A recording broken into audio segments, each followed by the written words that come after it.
Hey guys, the Comics Kid 2099 here, and ordinarily on Saturdays I talk about episodes of the new Batman Adventures, but today I'm talking about the 1998 direct-to-video animated film Batman Mr. Freeze Subzero. If you haven't seen the movie, I'll be spoiling it in this review, so maybe make whatever preparations you need to make right now. And if you don't mind the spoilers, then stick around while I quickly sum up the plot before I get into the meat of the review itself. Mr. Freeze is hanging out in the Arctic, his wife is in suspended animation, and then a submarine accidentally blows up his home. His wife is now in critical condition and needs a heart transplant. There's only 18 possible donors in the world, I guess, and Mr. Freeze grabs his scummy old friend, who is an expert in cryogenics, to randomly select someone to take a heart from. They pick Barbara Gordon, kidnap her, and the rest of the movie is a rescue attempt by Batman and Robin. The movie ends with the scummy surgeon dead, Freeze presumed dead, and Nora rescued with some other person's heart in her body. Everyone gets a happy ending, except for this guy. This is a really difficult movie to dissect and talk about in great depth, like I did with Mask of the Phantasm and Return of the Joker.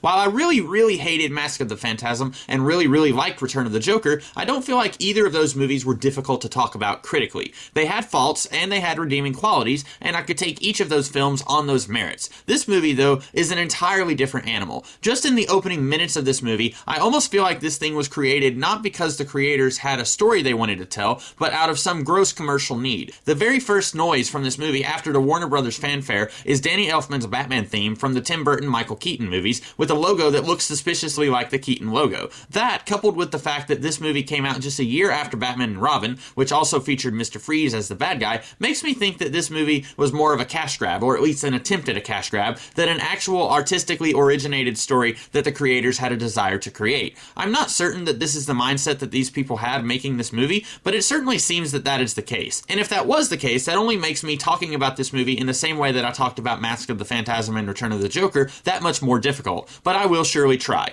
So, the core of any movie worth discussing is characters, and more specifically, their motivations. Unfortunately, the heroes in this movie have very little motivating them at all. All they do is react to something a villain did. They don't have any character arcs allowing them the chance to accept change. Much as I don't like Mask of the Phantasm, at least it did have that going for it. Batman doesn't really get to do anything at all in this movie. He's just along for the ride. He pushes some buttons, he tries to save Mr. Freeze when he's hanging from a ledge, but overall, he's probably one of the most inactive protagonists I've ever seen in a movie. Robin gets a little bit more to do, but that's not saying much. He gets some snuggle time with Barbara Gordon, which is nice, especially since the new Batman Adventures tries to tell us that these two were a couple worth caring about, even though the animated series never gave us any indication that that was the case. And once Barbara gets kidnapped, Robin does get a pretty awesome chase scene, even if it is overstuffed with CGI that doesn't belong in an otherwise 2D animated movie. But after that chase scene, Robin doesn't really get that much to do either. After Freeze kidnaps Barbara, this movie feels less like a movie and more like a video game. Replace Mario and Luigi with Batman and Robin, and Princess Peach with Barbara, and this isn't that much different from one of the early Mario games. Except those early Mario games were expected to have one-dimensional characters because gameplay was prioritized over narrative and complex characters. But a movie usually is expected to have at least some narrative depth and character complexity. I've heard people complain about the 1989 Batman movie because Joker feels like he gets about as much screen time as Batman does, but I honestly feel like this movie is worse. Mr. Freeze is more important in this movie than Batman himself. Taking this back to the Mario analogy, this would be like if a Mario game had Mario rescuing Peach, but you only get to play as Mario for 1/3 of the game. The rest of the time, you get to see Peach trying to escape but fail after Bowser kidnaps her. I don't mind a villain getting a lot of screen time if he's an interesting villain, but you really don't need to crowd out the hero of the piece to the point where he doesn't get anything to do in the movie at all. So the heroes and their motivations are pretty unremarkable here. But what about Mr. Freeze? His wife and her illness is what motivates him here, just like in his debut in the DC animated universe, Heart of Ice. Except that I actually felt bad for Freeze in that episode. He's just a guy trying to save his wife, and his only real victim is the guy who is responsible for her near death. But here, Freeze is trying to murder an innocent woman to save his wife. And once again, we have a weird continuity snafu that makes this movie even worse than it already is. In the episode Deep Freeze, Freeze ultimately decides not to freeze all of Gotham because it's not what his wife would want him to do. This movie, just like the episode Cold Comfort, has Freeze returning to some very criminal activities because he, I guess, doesn't really care what his wife would want him to do anymore. So he kidnaps a girl and plans to steal her heart. Not in a romantic way either, but actually take her beating aortic pump. Or hey, maybe Nora draws the line at exterminating an entire city, but she's okay with one college girl getting murdered. I don't know.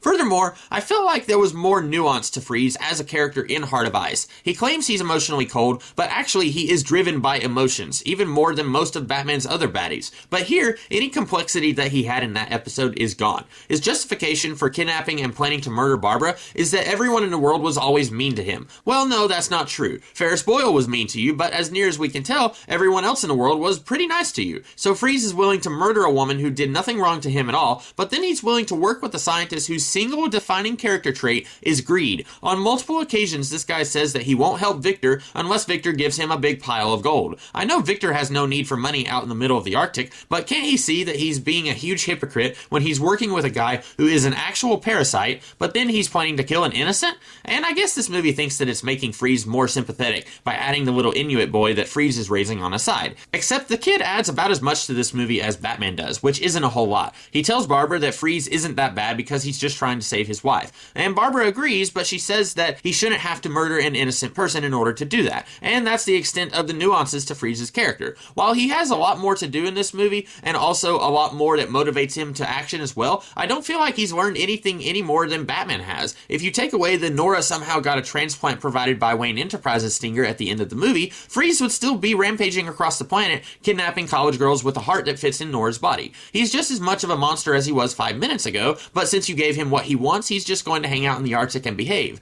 until he becomes a robot head in a jar. Which brings me to my weird complaint about the placement of this movie in the Batman the Animated Series timeline. This is something that I've never noticed before because every other time that I've watched this movie, I've only watched it on its own as a standalone Batman adventure story and not in the context of Batman the Animated Series and the New Batman Adventures. The New Batman Adventures premiered in September 1997 with new characters as well as new designs for the old characters. And then this movie came out in March 1998 with the old designs and no sign of the new characters. This wouldn't bother me if this movie came out sometime in between the animated series or the New Batman Adventures, and it acted as a sort of transition between the two. Heck, the New Batman Adventures episode Cold Comfort would have worked at least a little bit better if they had put this movie out before that episode. But it's extremely weird that this movie came out while the New Batman Adventures was already in full swing, but in the art style of the animated series. It's just extremely jarring going from one style to another like this. And what is the deal with that weird contrivance of Barbara being chosen as the donor for Nora? Only 18 possible donors. I don't know if that's internationally or just in Gotham, but Scumbag Surgeon Guy scrolls through the list and chooses Barbara, who is in the middle. The only way to make this less contrived is if her name is at the top of the list and he just says, yeah, let's just go with this one real quick. Granted, it would still be contrived that out of the millions of people in the city of Gotham, Barbara is one of 18 who is a match. But it would be less contrived if they just put her at the top of the list so that Scummy McScummerson isn't looking through the list and choosing her name at random. I know they have to have Barbara be a match and be the one that Freeze kidnaps so that Batman and Robin can actually have a reason to be in this story, which is another indicator of how useless they are in this movie already, but it's no excuse for sloppy contrivances like this. Once I get past the protagonists not really doing anything worth mentioning at all, and the villain being demoted from interesting, compelling, and complex to borderline crazy and boring, there isn't much more to say about this movie. It feels less like a movie and more like one of those two-parters from the animated series that was stretched out so that it would be two parts when it didn't actually need to be. Honestly, after spending so much time trying to find creative ways of saying that this movie sucks, I think it's fair to say that this is the worst Batman movie that I've ever seen. Yes, even worse than Batman and Robin. At least that one had a character arc for one of the protagonists, even if it was pretty simplistic. But I'm not reviewing that movie right now, so that's neither here nor there. But those are my thoughts. I'm sure I ruffled a few feathers with this one, but if you disagree with me, share your thoughts in the comments below. I'd love to hear anyone who likes this movie explain why I'm wrong. And if you like this video, be sure to like, share, comment, and subscribe. And if you did like this review, next week I'll be returning to my reviews of the New Batman Adventures, so be sure to check those out. And I also do other videos throughout the week, so check those out too. In the meantime, you guys have a great rest of the day. I'll catch you later.